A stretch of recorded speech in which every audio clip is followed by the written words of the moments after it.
We've got another great story to share with you today, an inspiring journey into local government leadership, because that's what we do here on the HaltingWinter Podcast. We tell the stories behind the titles, the unique paths into public service, and the moments that shape how these leaders show up, even when the work gets heavy. Every day, local government quietly makes modern life possible, and behind every service is a person doing work that often goes unseen. This is the HaltingWinter Podcast, and I'm Seth Winterhalter. Every week, I have the pleasure of sitting down with local government leaders from across the country that remind us where government really lives, locally, doing the work that truly matters. This is the work that builds belonging. Before we hear today's conversation, I want to take a moment to thank our sponsors. Tyler Technologies has been exclusively serving the public sector since 1998, partnering with cities and counties to make their work more manageable, more connected, and more effective. From smarter budgeting to artificial intelligence, Tyler equips local governments with software and solutions that help leaders serve with clarity, efficiency, and impact. You can explore a variety of free resources at tylertech.com/winter. That's tylertech.com/winter. And if today's conversation resonates with you, I want to invite you to check out the Municipal Leadership Development Circle. It's a global community of local government leaders who are committed to growing together, supporting one another, and leading well in the middle of municipal pressure. You can learn more about the MLDC at haltingwinter.com/MLDC. That's haltingwinter.com/MLDC. And now, let's turn to today's conversation. My guest on the podcast today is Steve Volkert, City Administrator in Hartford, Wisconsin. Oh, I can't wait to unpack this story. Steve, welcome to the podcast. Great to have you on today. Thank you, Seth. Glad to be here. Well, you've been recently honored to be one of the top 10 city administrators of 2026 by the Gov Business Review. Can't wait to dive into what you're doing in Hartford, making a difference in that community, and it's thriving and it's flourishing. You're the president of the WCMA, that's the Wisconsin City County Management Association. Looking forward to coming out in just a few short weeks to deliver I think the closing keynote for that winter conference. I'm already a little cold thinking about that. It's going to be fun. But before we unpack all that you're up to in Hartford and all that you're doing, even as you lead something like the WCMA, I want to do what we do here on the HaltingWinter Podcast. Take us back to the beginning, Steve, and tell us a little bit about the childhood that shaped you, where you were born, and kind of what led you into this role and responsibility in life. Yeah, so I was born in Washington County. So Hartford is in Washington County. I was born in West Bend many, many, many decades ago. And a big family. Everyone's an extrovert in my family. Not afraid to go on, talk to people, shake hands, talk about issues that people are having. And so having that kind of a background, I think, greatly helped me. And then when I was in high school, I started a 14-year career in media. So I was in radio, newspaper, and television. And went to school originally to be a radio and television broadcaster. And then after I decided that I liked eating, I decided to get out of media because that wasn't able to get me where I wanted to go. Got married, had kids, and just decided I need something that was a little more stable. And I ran into a gentleman when I was working in media, who also had an experience in media, but he was currently working in government, and he was doing marketing for government. And I kind of said, well, what is this gig all about, working in government? And he explained it to me, especially he was in marketing of a community. And I'm like, man, there's some real assets to that profession. You get to promote the community, if in that case, a community I was living in, so I knew a lot about it and knew its assets that people should have really like. And so I got involved listening to them, got involved with the local chamber of commerce in that community, in my role in media. And then all of a sudden, when he left, the position became open, and he said, "You know, you should apply for it." I'm like, I don't know, man. I never thought of myself as a government guy. And all of a sudden, I applied. I did not get the job, but the administrator at the time in Amro knew me actually through church. And, anyways, about a year later, when the position was open again, called me and said, "Hey, are you still interested in this position? Because it's open again, and I think you really be good at it." And so um, that was the first time somebody has actually reached out to me and recruited me for anything. And so I'm just like, uh, I okay, possibly. Again, I had 3 kids and my wife, and we lived in the community, and so I took a shot at it. It wasn't for the money because at the time I think I was breaking even compared to what I was making in the private sector media, and but it had benefits that were better and things like that. And so I tried it. I was in that job for 11 years. It was marketing of the community, but then also it got spurred into economic development. And then I also got in charge of the recreation, um, and the senior center. And so, really diverse first job in government. And I think it was because it was so diverse and it was really rooted in economic development that it led to the next step. And when I was there, so my administrator was retiring after 33 years on the job. And interestingly enough, again, obviously, it was a woman. And so I always thought administrators were women. I thought there was no guys in this profession because she was the only one I ever had. And then when she retired, they hired another woman to take over the job. And so I'm like, yeah, see, I'm right. Only women get this job.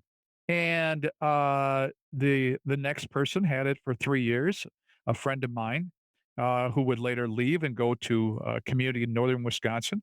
And then a guy, a friend, a coworker tapped me on the shoulder and he said, "You know what? You're the next one." And I'm like, "What do you mean I'm the next one? I'm not administrator. Are you kidding me? That's like sitting at a desk, doing paperwork, solving problems. That's not me. I want to be out there. I want to be shaking hands. I want to be, you know, selling property and building businesses and things like that." He says, "No, you're the next one." And so I thought about that and I told my wife about it. She goes, "Oh yeah, you could do that job." Of course she said that because it would make more money. But anyways, so we did I applied for the job and as it was, did not get the job as the administrator. A very close friend of mine got it. Again, it was a woman. And again, I say this because you get formed your ideas based on what you're exposed to. And all I was ever exposed to were women administrators. So I thought, well, I'll never get an administration job because, I'm a guy. But so anyways, I ended up um going back to school and I had my bachelor's degree in marketing and business administration and media. I basically went to school not knowing what the heck I wanted to do when I grew up. And then I turned around and a year later, I got a job as the administrator in the village of Winnet County, which was right next door to Omro, 4 miles apart, and a community of 2,500 people at the time, and a very small group. I think I had 8 full-time employees, probably 13. I shouldn't say that. Probably 13 employees, 5 police officers, and the rest were other departments. So very small group. So in that experience, you got to learn about everything about the job. You were you became the clerk treasurer when the clerk treasurer was sick. You got to learn how to do elections. You got to learn how to do an audit. You learned everything by working for a small community. You wear many hats, and so went from there and did that job for 4 years, and then I had a unusual situation where my parents lived back here about an hour and 15 minutes away, and they were getting up there in age and needed someone to kind of take care of them. And so I applied down in West Bend, a community of 32,500, my hometown, and applied for the job and got the job in West Bend and did that. And so it was a great switch though from 2,500 people up to 32,000 people. and working with different departments, so many more employees. I had 155 employees in West Bend. Um, and then did that for 4 years. And then I got a phone call and said, "We'd like you to apply." And I'm like, I know nothing about your community. I'd probably been there a couple times as a kid because it was only 15 minutes away from West Bend. And then I came. I actually did the first interview as a kind of a double dog dare. I really didn't want the job. And I'm like, I know nothing about this community. I'm just helping you out. The headhunter was a friend of mine. He said, the mayor wants you to apply. I said, I don't even know the mayor. It's very strange. And so I went into the interview and pretty much tanked it. And because I didn't prepare, I really didn't want to. I was just helping him out. And in that interview, I got to meet the mayor. And the mayor was a down to earth local guy, lived here most of his life, and he was a breath of fresh air in how he approached government. And it was completely opposite from my prior mayor. And I'm like, I can follow you and I can work with you. And that was so key to my decision. And so the headhunter after my first interview called me and said, well, congratulations. You didn't want it. And guess what? You didn't get it. You're not even a finalist. I'm like, what? I wasn't even a finalist.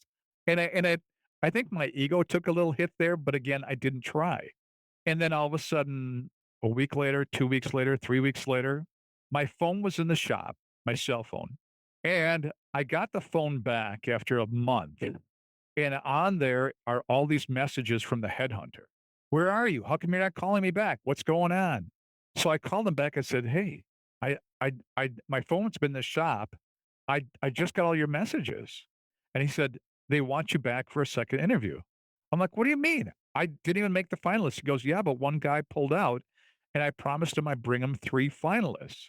And I told him, I said, I was intrigued by the mayor. That one individual and his thoughts from just a 1 hour interview. I said, I like this guy. I think I could work with him. And so I actually tried the second interview and I came before the council and had the interview and it went very well because at 10 o'clock at night, I got the phone call from the headhunter and said, congratulations, you got the job. I said, really? What a change of events. And so, anyways, I took the job and I've now been here a little over 10 years, and it has been the greatest blessing in my life besides my wife and kids. I love the people I work with. I love the community. I love the mayor that I had who got me the job. Unfortunately, shortly after finding me, as was the last thing he wanted to do before he retired from being mayor, a new mayor came in and it came with some challenges, but and then just recently we have another new mayor and he's great and I love his enthusiasm for the community. He's a local and wants to do good things for the community and it is doing it for the right reasons. That's so important that whoever you deal with in local government as an elected official who's making next to nothing, $8,000 a year for most elected officials, mayors, but they have to be doing it for the right reasons. And that's so key. Okay, you have such an amazing summary. Let's go back to the very beginning and start with that. Even before you get into radio and communication, it reminds me of a Greg Camp. He is the city administrator in Festus, Missouri. He actually just took a new position, city manager in Silverthorne, Colorado, I think. But he was a professional, radio DJ, disc jockey, whatever it is, for decades. And then randomly again gets into local government, just as wild. I think a mayor, city councilman wanted to get him involved, and then he was elected for a while and then started serving. Anyway, so your story, let's go back to childhood. You said that you kind of grew up in this like environment where it was easy to talk to people, easy to engage. What did your parents do? Were they involved in any local government? What was your awareness of local government, and where do you think that came from? Just that willingness to be on the stage, kind of easily to communicate with people. Well, I think growing up in a family of 10, 8 kids in the family, um, you either spoke up or you were run over. And I was the youngest of 10. And so I think the idea, and all of us still to this day, those who are still alive, very extrovert. Um, and that's huge because the ability to not only be able to communicate outwardly with anybody, but also the ability to listen and read others, their body language and and and what they truly mean by what they say. I think that's a big help. My father was super active in everything he did. Um, he was an individual who was, you know, active in our church. He was active in the school board. He had well, he had half the school population with all of us 8 kids. But anyway, so he got involved with everything: the church council, the school board, you name it, he got involved in it. Coaching baseball, basketball, whatever it would be, he got very active. So he was really the outgoing person that drove all of us to understand what the benefits are of being an extrovert, in essence. Not being afraid to say your piece and also to serve. I mean, in all those roles he had, it was serving others. It wasn't about any money. 10 kids and the youngest that Eight kids, or 10 in the family, 8 yeah. kids. Yeah, yeah. Wow. And there's a little span. My oldest brother was 20 years older than me. And so it was pretty packed until the last one. I was a 7-year out Ah. child. I was the miracle child after 7 years of no kids. So Love it, love it. And so what led you then to go into radio? What was that again, as someone who's like you said, it's like you can kind of read people, you get a gauge for people. Radio is one of those, they have a face for radio. As I look at you, don't look like you have a face for radio. You look like you have a I face for elected official. We have, we always used to joke, you have a face for radio, you have a voice for newspaper. But the truth is that, um, when I was a kid, um, going through high school, grade school, high school, um, I was always a high stress individual. In other words, I always take on way too much and create a stress. And I remember one time my mom came in my room and I was doing homework at 11 o'clock at night. They were all in bed. And she's like, "What's this all about?" I said, "Well, this is due tomorrow." And she's like, "Well, how long have you had to get this done?" I'm like, "Yes, but I had other things to do, other jobs or whatever." I had 3 jobs in high school and things like that. And so she turned on the radio. And that was the first time I've ever listened to radio. I was probably in middle school, 6th grade maybe. And then the next morning, I turned it back on, the radio, and was listening to this guy. His name was Larry Johnson. He was known as Larry the Legend in downtown Milwaukee. And he would say whatever he wanted to on the radio. I'm like, and he gets paid to do this? That is so cool. And so I got into it. I loved music. Go to concerts all the time when you were a high school kid and things like that. And so I just got into it. And then all of a sudden, my mom said, you should go work at the local radio station because they have an opening. And so I went. The manager of the radio station was a neighbor, didn't know me real well, but nonetheless, I knew of him and got my first radio job in high school and just loved it. And I did some sports and again, a live show. And yeah, then went to school for it. Got a lot of really cool opportunities through radio. I got to interview a lot of people. I don't know how many people can say that they got kidnapped by the Righteous Brothers, Rock and Roll Hall of Famers, but that was my story. That's another 2-hour podcast on how that happened. But it was just, and the people you got to meet and the celebrities you got to meet. I got to play hockey with against members of the '80 Olympic hockey team, Miracle on Ice people who are getting, of course, a lot of notoriety right now with the anniversary coming up. So, yeah, just great, great opportunities in radio, and then also newspaper, television, things like that. So cool. I have, it's interesting, especially nowadays. It seems like, the older generations would graduate from high school, most of them didn't even go to college, but those who went to college, whatever it was, you kind of found your place and your work, and you stayed in that line of work and for forever. And now it's so like we just don't think about it at all to have all these kind of random stories, Forrest Gump life resumes. I think of my own. I was an orchestral conductor for the first 10 years of my professional life, was a pastor for the next 10 years, now doing this. It's just kind of wild. And to think about, and obviously you had to be successful to be in a career like that for over a decade. When you came to local government, what was that like? What was the transition like to go from what you were doing, especially as kind of a personality and as meeting people, to now all of a sudden you're economic, community, all those kind of things, all those hats. All of a sudden now you have to wear a lot of different hats. Welcome to local government, where it's not you're hired for one role and one title, and then you have to just do whatever comes your way. What was it like that first, dip the toe into local government when you took that job for the first time? Well, first of all, in media, I worked for probably 7 different radio groups and 3 different newspapers and 1 TV station, kind of 2. They were sister stations. But because of that, I had to keep moving. So government, what that allowed me to do is actually work at one place in one building, and I didn't have to worry that next year I was going to be, going from an afternoon road show to a morning show at a different station, a different city, different, all that kind of stuff. And so as I was sitting there with these 3 kids who were all looking at me like, we're not moving, are we?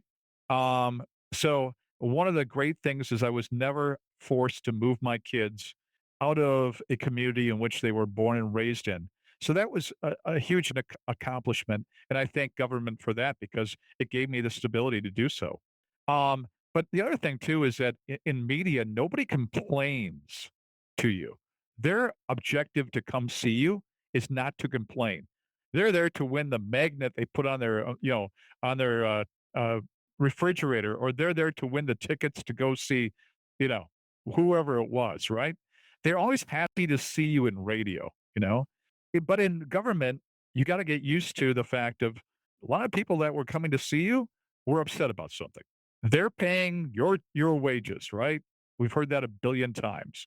And so they would come in with a complaint about, you didn't plow my street soon enough, or my garbage didn't get picked up, or my street is deteriorating. When are you going to redo my street? I had my 3rd water main break and this water main break happened on Christmas. And so we had no water on Christmas with my family over, and no one could flush toilets, and yada yada yada. These are all true stories, by the way. So it's different being the, not to say punching bag, but being in a position in which people only want to see you when bad things are happening. And so just growing that thicker skin and getting used to that was a big change. Do you think, because you bring that up, I mean, I talk about that often, is that no one really pays attention to local government unless something's broken. We've just become so entitled by these modern services, these essential services. I mean, can you imagine a modern day urban dweller resident who like water and sewer doesn't work for 3 days? Like, what would they do? Like, Yeah. they totally, Yeah, and unfortunately, right now, with the very cold weather we've had in Wisconsin, some people are learning what that's like when your pipes freeze up. But yeah, it is. If every day they flip a switch and the electric doesn't come on, and we have our own electric utility, um, it is a situation where right away they're calling what's going on, and you have to have the people immediately available to go address that emergency for them, because it's an emergency for them. absolutely. And so it's incredibly missional work because you get to see the impact, and not even see, but that, like we just said, like without these services, people would be, modern life would be unknown and unlivable if you didn't have local government offering those, essential services. And yet there's no parades thrown for local government. You usually just get the negative feedback. How did like in light of what you said, when you were in media, it was oftentimes people are excited to come and see you, and now it's often the opposite.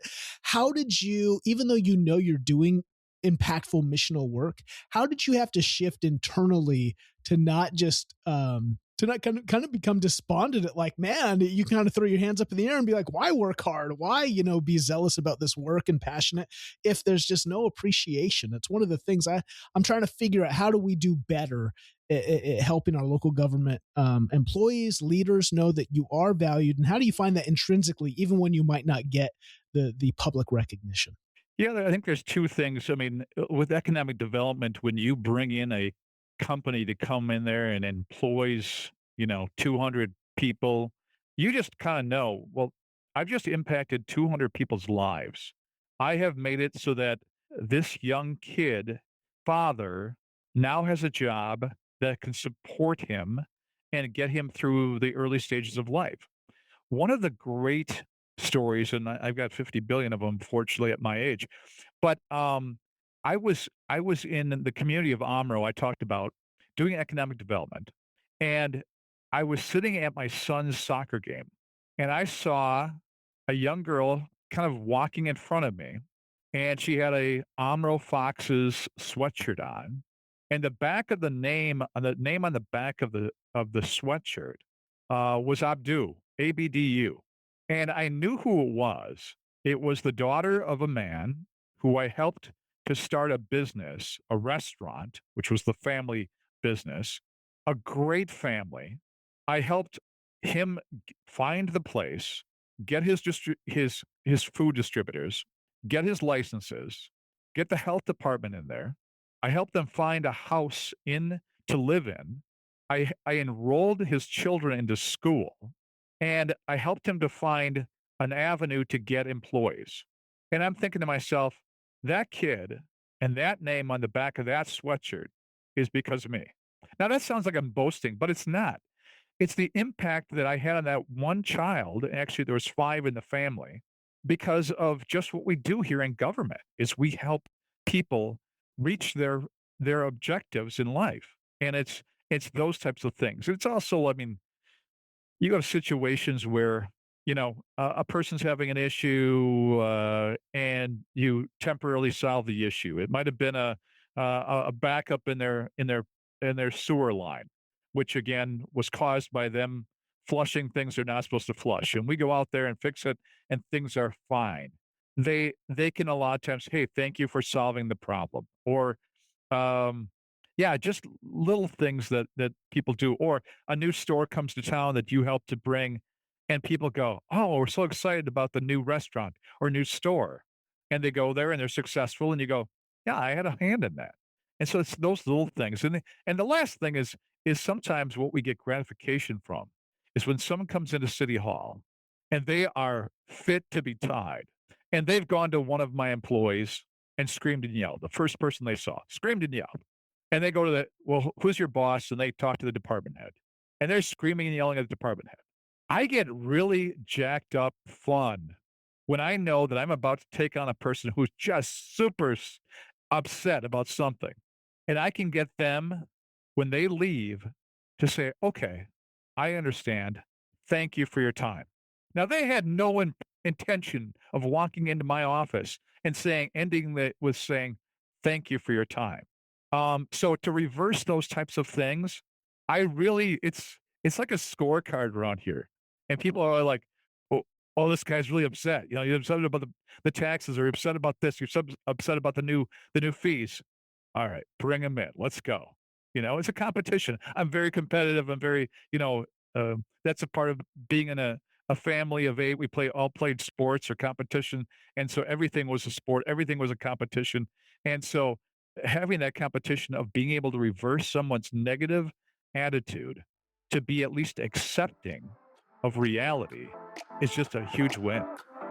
There's something genuinely exciting happening in local government right now. I'm seeing cities and counties use artificial intelligence in some genuinely impressive ways, both inside their organizations and out in their communities. What stands out is how practical these tools have become. It's less about headlines and it's more about really helping people do their jobs with a little more ease and a bit more focus. And that's what I appreciate about Tyler Technologies and their unique approach to AI. They're helping organizations like yours remove friction, taking repetitive, time-draining tasks off your staff plates, improving how residents engage with their local government, and giving teams more space to focus on the work only humans can and should be doing. There's no hype. There's no shortcuts. It's just helpful solutions built for the realities of local government. If you're headed to the National Association of Counties Legislative Conference, I want to encourage you to take a few minutes to connect with the Tyler team and hear real examples from counties across the country using AI in helpful, practical ways. If you're not heading to DC, you can explore Tyler's free plain language AI resources at tylertech.com/winter. That's tylertech.com/winter. Again, free downloads, free tools, just amazing insights to help you truly understand artificial intelligence in a way that's practical and helpful for your specific local government context. tylertech.com/winter. Now, back to the conversation. Huge win. As a administrator in that top chair, what do you think is the responsibility and the opportunity for someone in your position to try to remind and try to encourage the employees you have of what you just talked about, of connecting the work? Because obviously if you're an economic development director and you're helping, okay, we got this business here.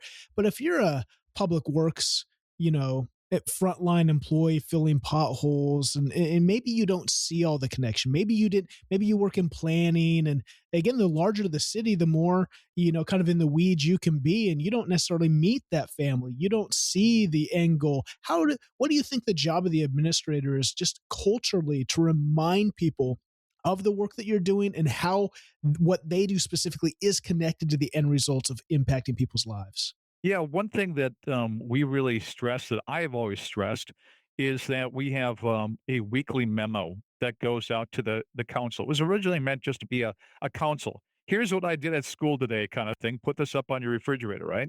And it was meant for the department heads to say, hey, this week our guys were working on potholes, or this week our guys were working on solving a problem in the sewer main, or this week the guys were putting in the new pickleball courts, which you thought was oh my God, heaven has come to earth because we've got pickleball courts, right? And anyway, so when we do this thing, and people then, this newsletter goes out to the council, it goes out to probably about 25 others, groups, the school boards all get it, the press all gets it, and things like this. And those then become stories in the paper. Or it also goes out on Facebook, and you and I both know what that means. I have 50 people loving it and liking it, and that one guy who will, you know, who is so courageous behind a no-named, Facebook member to bash the city about something. Oh, this must have cost us $1 million, and there's what a waste of money for pickleball courts. I'll never play. And all that kind of stuff. But it's just that one person. But and we actually, I use those statements at our annual employee appreciation dinner. I said, while we get a ton of people who love what we do and are thankful for what we do, very few show up at city council. If they want to talk about something and they want to complain about something, they would do it at city council. Nobody shows up at city council. We pass a $40 million budget. Nobody shows up. We have, a audit presentation, tells you how you did with the money you got. Nobody shows up. I said, that's a compliment to you. And so again, if this is a situation where, if no one's complaining, we're doing well. Love it. Let's go back and kind of weave again, from Omro through Winnacunnet, through West Bend to Hartford now, just for the national audience, because they might not know where all these places are. Yeah. Omro, I think, is west of Oshkosh. I think that's where we're holding the winter conference. We had Rebecca Grill on, city manager out there, episode 266. Love her to death. And you said, I think that was about 3,600 people.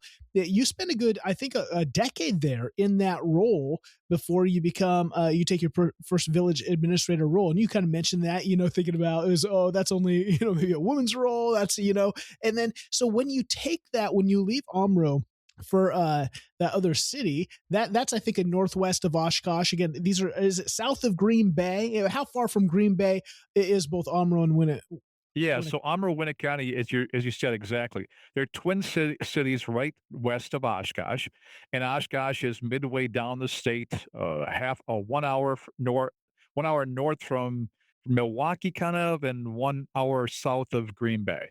So yeah, right. I've always been on the eastern half of Wisconsin. West Bend is only about a half hour north of Milwaukee, and Hartford is only 15 minutes west of West Bend. So Okay. So I always love to ask for those who have been in multiple cities in multiple positions, what was when you kind of come, especially when you were in the public sector for so long, and then to come into or when you were in the private sector and then you come into the public sector, especially in local government, Omro's your experience. This is like, okay, this is what it is. Then all of a sudden you're in a new city. What was that like to go to a different city and see? That's what one of the unique things is, even though kind of states might have some similarities and cities might have some similarities, they're all kind of book of judges. I always say, just run according to each in his own way.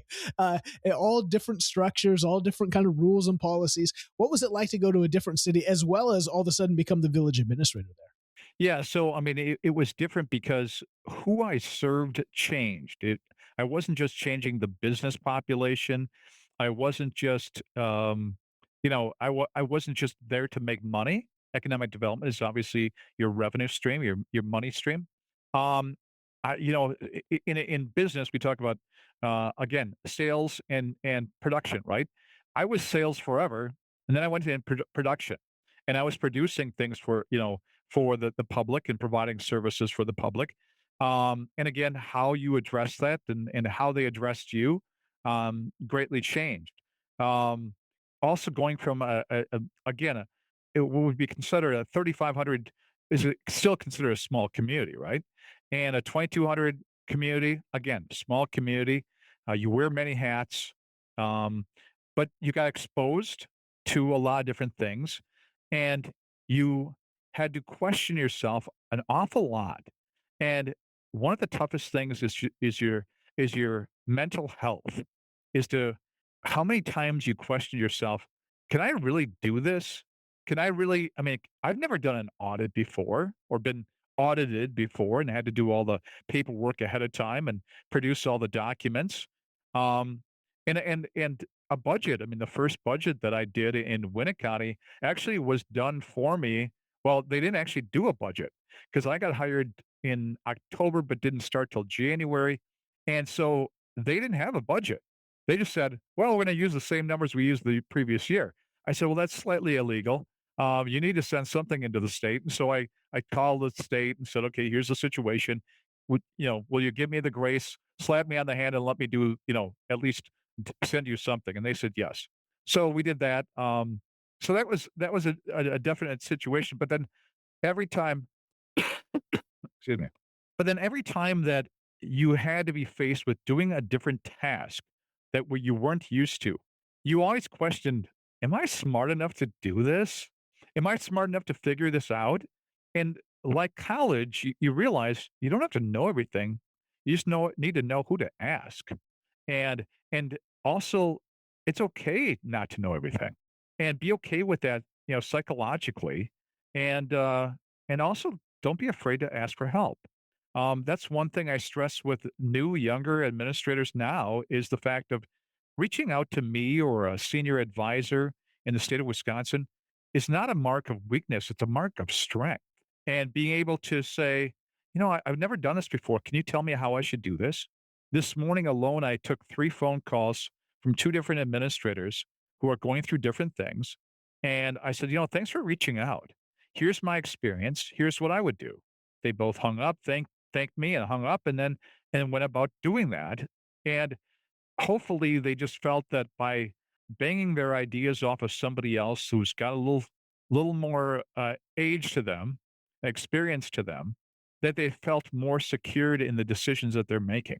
And I'm grateful that so many I've been able to have interns and proteges, so to speak, young men, young women who I've been coaching for the last 5 years, um, and have now become administrators and still reach out to me all the time, like happened this morning.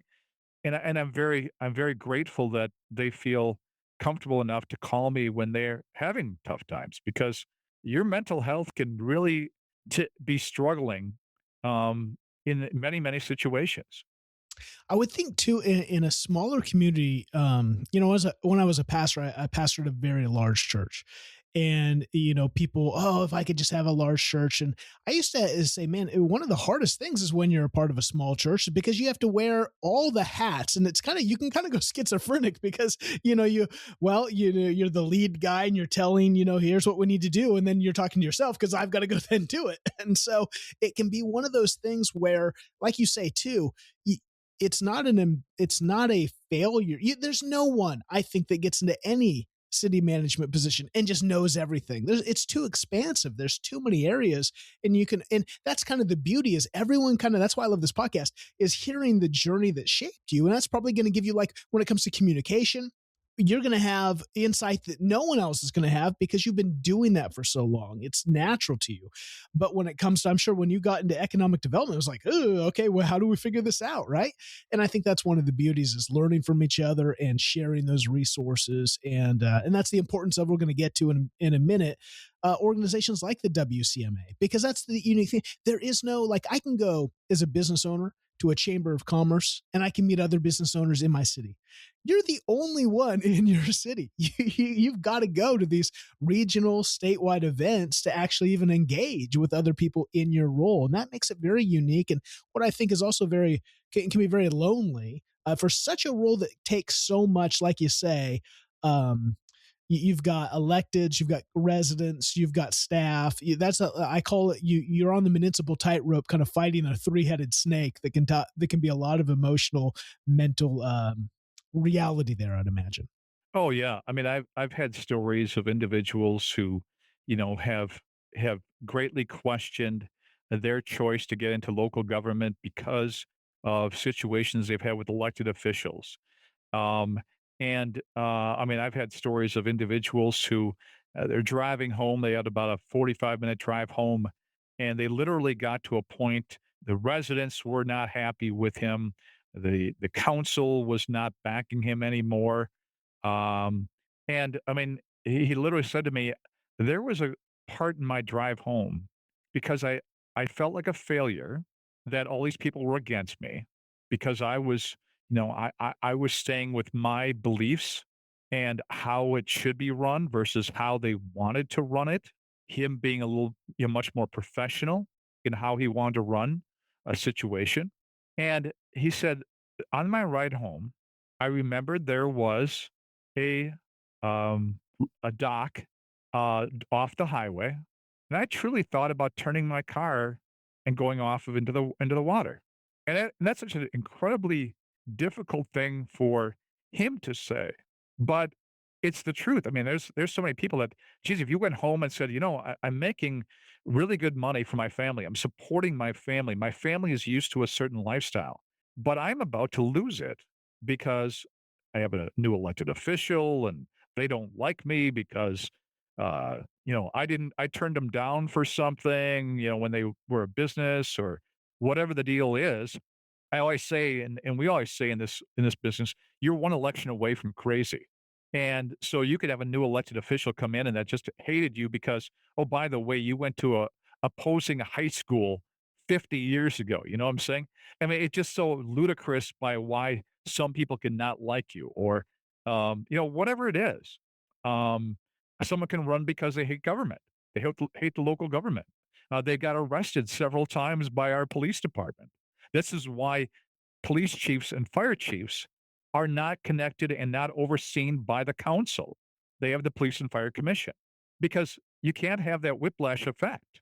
and be open for that. So yeah, it's very, very difficult. It is very lonely, and that's why, like I said, those organizations like WCMA, or just making contacts and connections and networking with other administrators, because we've all been there, and you're not going to do something that and be a part of something that we haven't already done. What do you think? It seems like those city managers, administrators who are the most effective are very passionate about their communities, about the people that they're serving. They connect those dots of the missional impact that they're having. What is your advice? How do you stay passionate and engaged, but also kind of protect yourself? As a part of my keynote, what Balance is BS, I talk about that the servant leadership has a shame side to it, where it's easy, you'll say yes to everything that people ask of you, but you feel incredibly guilty asking of anything for yourself. You're the last person you want, to ask for help. You don't want to be seen as a burden. You'll take on everyone's burdens, but not. What is your advice now after, all these years of probably wrestling with that to some different degrees? How do you create, either, is it boundaries for yourself mentally and physically? What does that look like? How do you stay passionate, but also not burn yourself out by just overextending yourself in care? Yeah, I think after you get beat up enough in this profession, you, again, as you said, you have to protect yourself on a daily basis. And some of the ways I keep stressing to my staff, they say, "Well, did you see what it said in the paper?" No, I don't read the paper. You don't read the paper? No, I don't read the paper. I am the news. And that's not a personal thing, meaning government is the news, right? You open the newspaper, hey, the city of Hartford did this today. Hey, the city council did this today. Yes, because, and then your name's in there, and all. And then back then it was kind of cool, right? Your name was in the paper, and then it's not so cool because, oh, the administrator did this. Oh my God.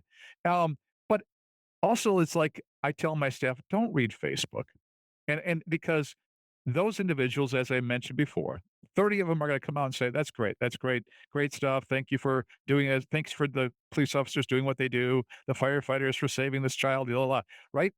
And then there's that one person. And if you listen to that one voice versus the 30 others, or the 16,000 others that aren't complaining, are just happy that when they flip that switch, the electric comes on. When they flush the toilet, water comes in, and that their garbage is picked up, and their road is plowed. Those people don't complain, don't say anything. They're just happy that they're here. And how do they know? Because they stay. They don't move out of the area right away. Population is growing. People want to be a part of what you're leading. And so I think that just says a lot for what you can take as far as a win. And the other thing too is bringing good people in your organization can spur your enthusiasm for what you do. They're coming in and they still have a passion. Wow, I get to work for the city. And look at all the things that we do, and the new businesses that we get to bring in, and all the things that we're doing in the remodeling of downtown and all that kind of fun stuff. And they get all excited about it, and you get excited about it because they're getting excited. And that's the other thing too, is going from a small community to a big community. You have to change your focus to not just making 2,200 people happy, but now you got staff, and you got to make those staff happy. And unfortunately, sometimes making staff happy means you let them go, because if they are not happy in your organization, but are afraid to pull the trigger to leave, you've got to help them find the strength to leave. And so that's one of the toughest parts too, firing people. I mean, I never say firing. My son is a psychiatrist, and he said, "How's your day today?" He called me up from Oshkosh, and, "How's your day today?" I said, "It's pretty good. I helped the guy find happiness." He said, "How'd you do that?" I said, "I fired him." And he laughed like you did, and I said, "But no, but seriously," I said, "if someone comes to work and they're just not happy, either you gotta realize, is it you? Are you not making them happy? Are you not helping them find fulfillment in their job? Are you creating a culture in which they wanna come to work?" They say it's not about how you feel on Friday afternoon. It's how you feel on Sunday night when you realize tomorrow morning you gotta wake up early, and you gotta go to a job, and you're surrounded with people. And either you're gonna love the people, like the people, or you're not gonna like them at all. And if you don't feel good about Sunday night, going to work on Monday morning, time to find something else. Life is way too short. Oh, love it. Okay, so one of the things too, when you go back to West Bend, and you take the, I think you take the, you become the assistant city administrator there. Yeah, yeah. You said that was because your parents, and I think it reminded me of Charlie Bush is a city administrator out here in Washington in Cedar Woolley, amazing man, and he went through some health challenges and was a city administrator, and then he just could not take on that role with what he was facing. So he became a city administrator. So when I interviewed him over a year ago, that was one of the things did it feel like a step back? We can get so in our heads about roles. And I think, what was it like to become now obviously you went to a 32,000, that's a huge increase of people. So there's a lot of different things going on there. But then from there, you go to Hartford and you become the city administrator. And you said part of the story is like you kind of, when you did the interview, I was like, I'm not even interested. How hard was it? Was that part of the issue? Is I think the assistant positions can be very rewarding because you're doing a lot of high-end leadership, but you don't have the lightning rod position as the administrator does with the electeds and with others. And it seems like, and I bring it up because I think it's one of the issues we have right now. I think we have a lot of assistant city administrators, managers going, I love the work. I am not interested in the top chair because that is a volatile position. I'm not willing to put my family at risk. I'm not willing to carry that mental load. What was that like in your story? Is there anything there that you would speak to?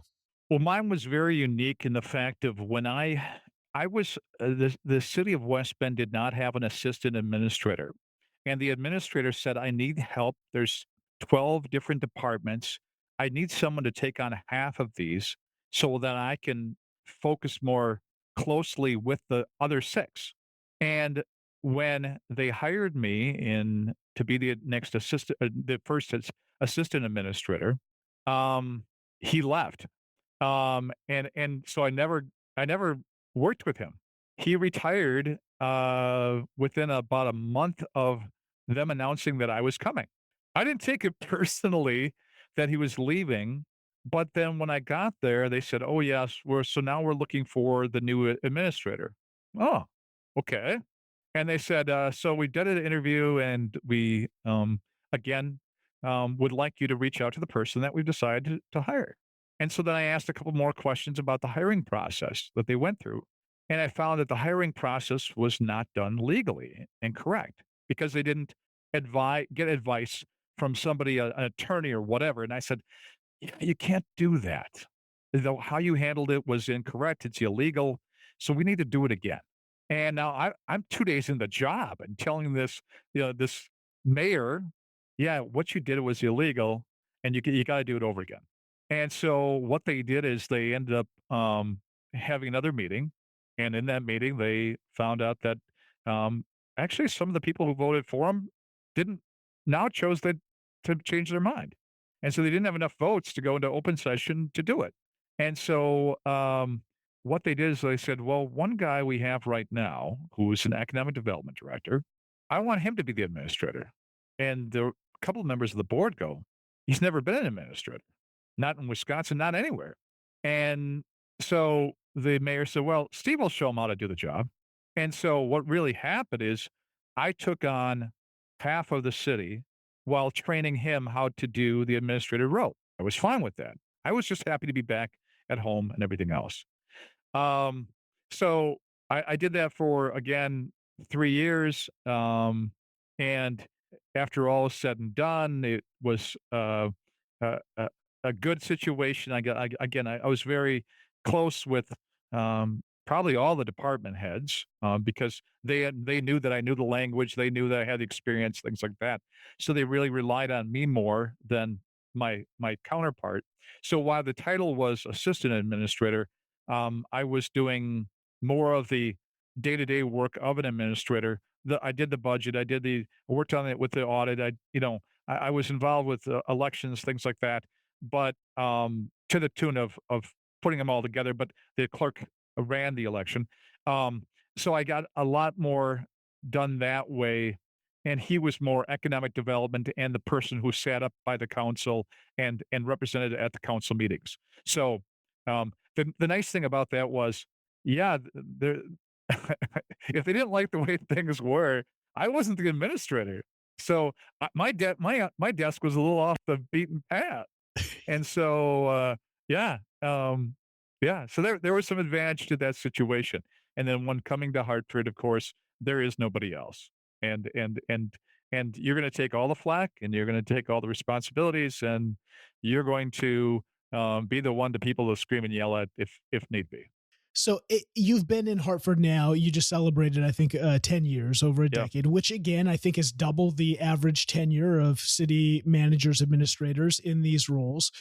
What has, and you went through COVID, you went through the pandemic. Oh Again. yeah. I'm sure Yeah. that was, a whole experience. When you look now at where Hartford is at and where it's going, what do you see as the challenges? What do you see as the opportunities? What are, especially in light of everything that's happening nationally and statewide, what's your encouragement to other city administrators, managers in that role to say, man, this is where I'm trying to dig into to create the most value for flourishing, continued flourishing. But here's some of the honest challenges that make this position rough. Yeah, I think some of the things is you got to find your wins, and that will keep you in this game. Again, I've been in it for 28 years now. Um, eh, that will help you find your happiness in what you do and gratification for the occupation. No matter if that's bringing a new business to town, if that's starting, helping a developer bring in. Last year we had 4 new subdivisions, housing subdivisions start, couple hundred, 300 some houses being built, another 2 that are in the works right now for starting next year. I mean, it's crazy amount of growth.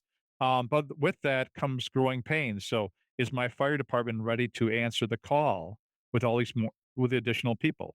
How's my police department? My am I reaching my quota of 500, 500 residents per employee? So making sure that we're ready for that, and sometimes that means the money comes out before the revenue comes in. Meaning, I'm asking the residents, I need to increase taxes to get us ready for the growth of the future, and that's tough to say.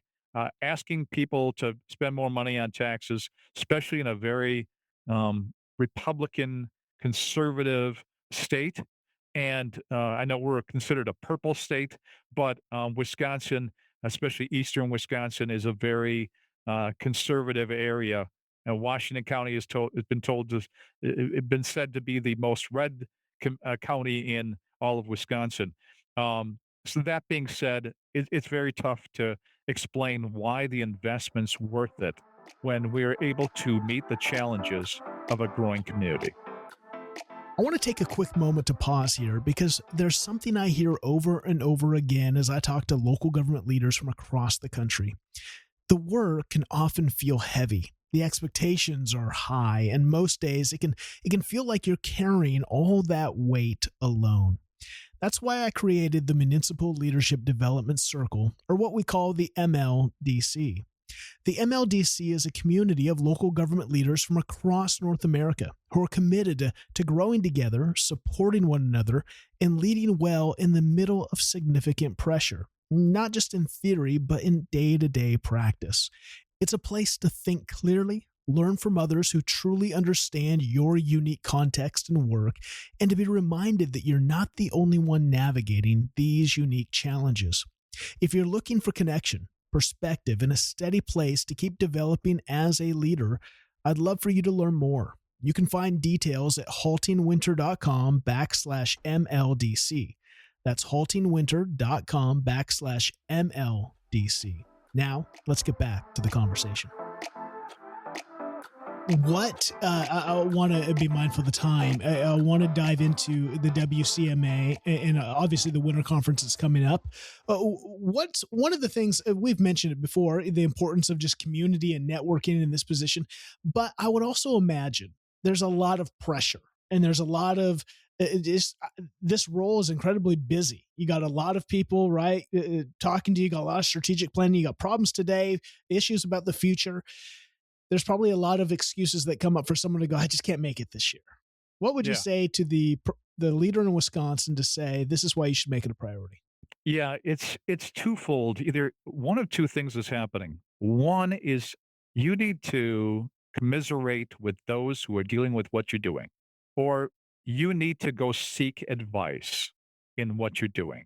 Or two, you need to be there to shoulder others and to be that leader for others so that they can progress their communities. So you either your hands up or your hands down. But either way, you're there to help or you're there to be helped.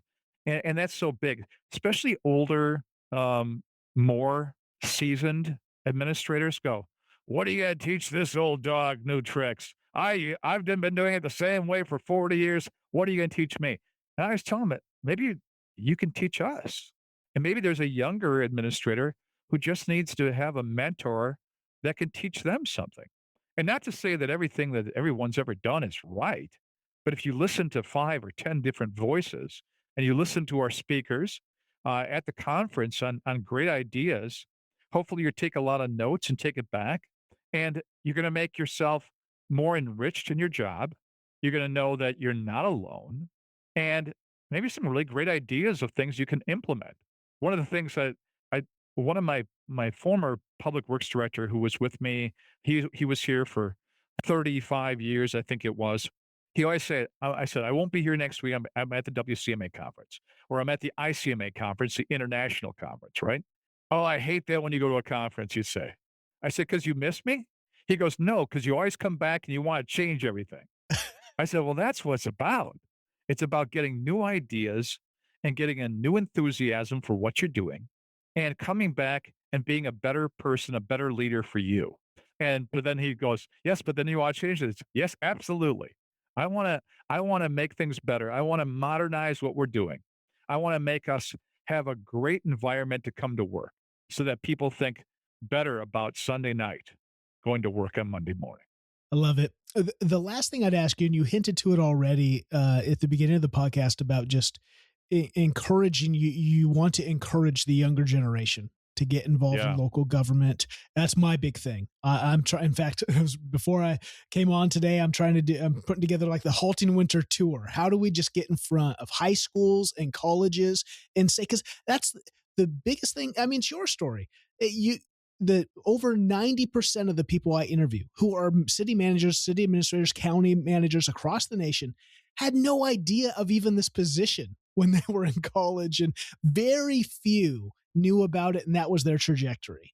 Local gov even was their trajectory. And so I think in light of that, people just don't know. Again, if residents take for granted all the services that we offer, how are they to even know that that's an opportunity? And what I love about it is, from water to sewer to, I mean, the science that goes into it, there's not a position. I don't think there's a strength or a skill that someone can have that can't find a purpose and a mission in local government. So my question to you is, how from your seat and from leadership in local gov, obviously there's internships and there's things. How do what responsibility does a city have to try to reach out to its population? And in what ways are you finding, because I think it can get into a city administrator's head too, to go, I just don't have the time, or an internship, that sounds so complicated. What encouragement would you give? How do we reach out to young people to let them know about the opportunities and then to give them some hands-on experience? Yeah, so I get very, very active in our local school district, both here in Hartford, when I was in Omro, Winnet County, um, when I was in West Bend. We did, different things from Government Day for high school kids, where you bring in those students who are showing some interest in either poli sci or they're looking at doing, something in politics or government or anything of that nature at all. um, Also, one of the things that I've recently put on a list of things to do for my AV IT people. It's one person. Actually, there's three.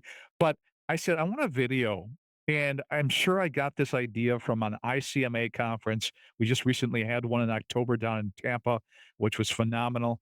Um, or a WCMA conference in which an idea that I kind of got from that was we do that. And the video is exactly what you just talked about. it talks about, hey, do you like math? And then my finance director says, we do that. Or do you like accounting? Finance director says, we do that. Are you into phy ed?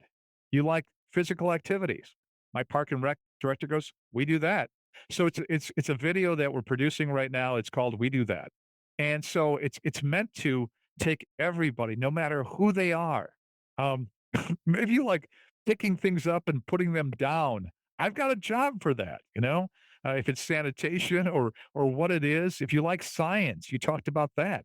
I've got a guy with a degree in biology who works in our wastewater treatment plant, right? So that's all a part of it. We reach out to high schools. We try to get involved with our high schools as much as possible through a local Rotary Club. They have a preparedness class that they take all the seniors through to learn about occupations, learn how to do resumes, learn all that kind of stuff, and we incite about what kind of things in local government it's available.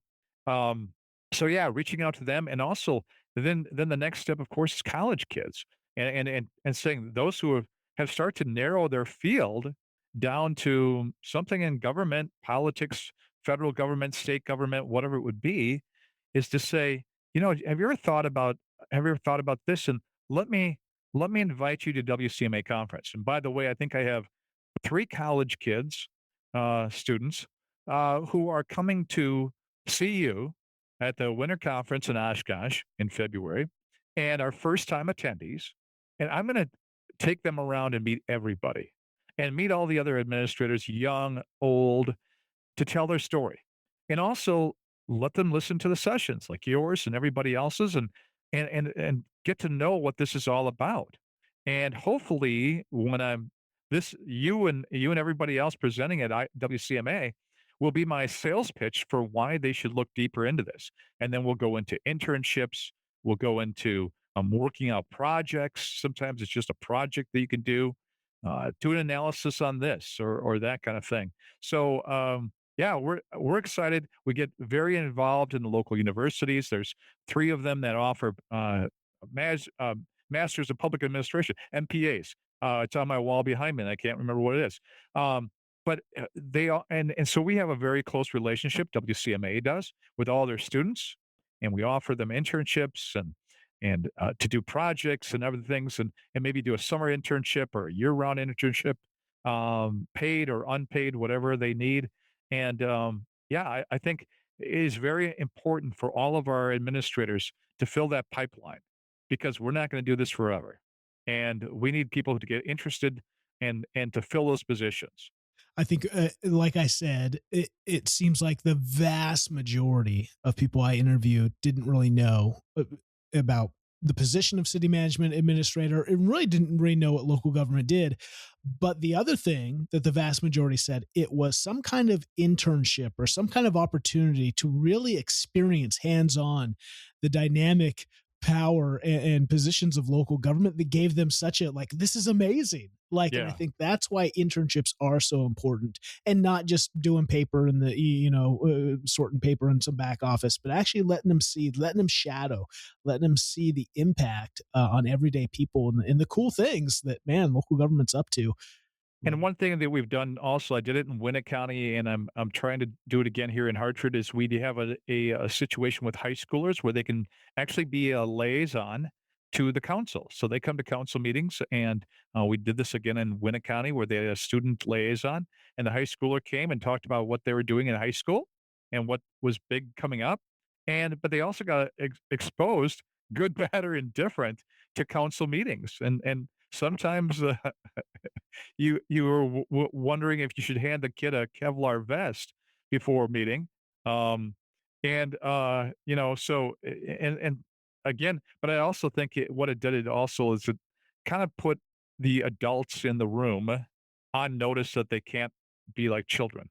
And because there's somebody watching them, and a younger child is watching them act like a child. And that's not necessarily what you want to be known for.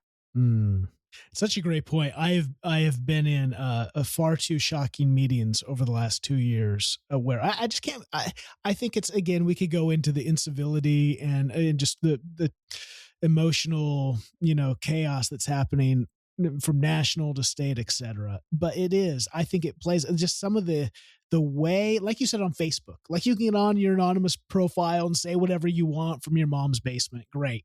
But that drips into, man, what I'm seeing in city halls, the way people speak to each other. And I'm just like, what's going on, man? This should be about flourishing. And I want us to have different ideas. I think that's the beauty, is when we have different ideas and we figure out. And I had someone on the other day who said, I think city management is really about realizing that different ideas, it's not a right or a wrong. They're both could be right. It's a matter of, okay, so what do we do?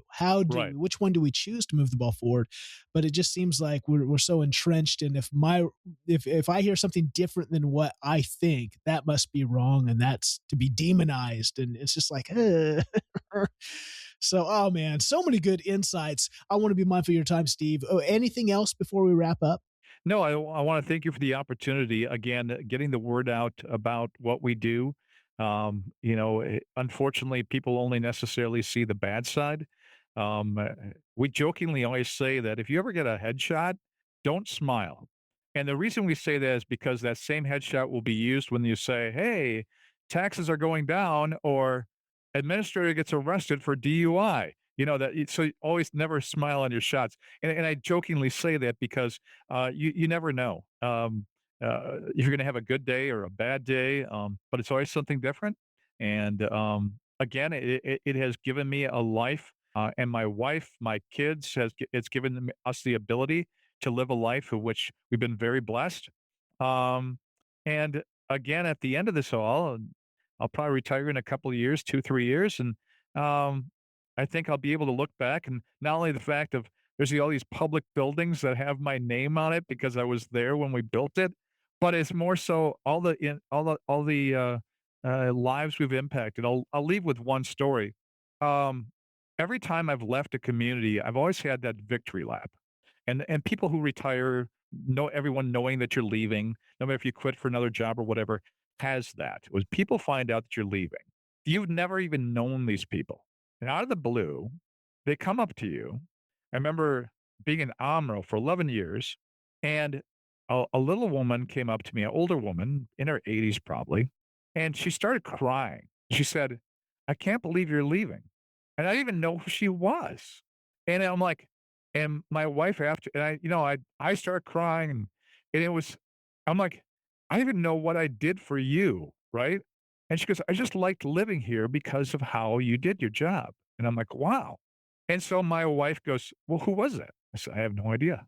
The next time I left Winnet County, I came back to Winnet County a month after I left because they were opening up a new senior living facility. It wasn't assisted living. It was just independent apartments. And it was a project that I was very, very proud of because we took an old industrial brownfield and really created something cool, cleaned it all up, and made it really nice apartments. And a guy came up to me, again, somebody I did not know, but came up to me and said, I want to thank you for doing this. I've always wanted to live in Winnet County, but there was never a house or never an apartment that I thought was right for me until this one.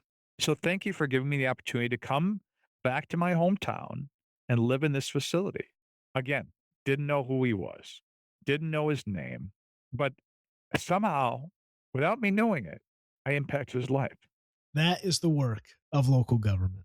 That's where, if you do it hoping that you'll get the recognition in the moment, it's not the reality of it, but it does have incredible impact. And that's why I think it's easy to take for granted. We just take for granted the things that are, the life that we live now in its comforts. It's easy just to accept that this is just the way life is, but somebody has to make that happen. And so thank you. I can't wait to come out to Wisconsin here in just a few weeks and connect with all the leaders out there. It's been so fun to interview so many from the state, and we've got a few more on the agenda here on the podcast coming up. So, man, thanks, Steve, for sharing your life. What an inspiring journey, and what incredible work you're up to, not only in Hartford, but also in the WCMA. Really appreciate it. Thank you, Seth. We'll look forward to seeing you in February. There it is. The stories we share here on the HaltingWinter Podcast remind us where government really lives, locally, right here in our cities, our counties, the communities that shape our everyday life. If today's conversation resonated with you, please subscribe and share the episode to help these stories reach others. I'm Seth Winterhalter. You can find me at HaltingWinter.com. Until next time, thanks for listening.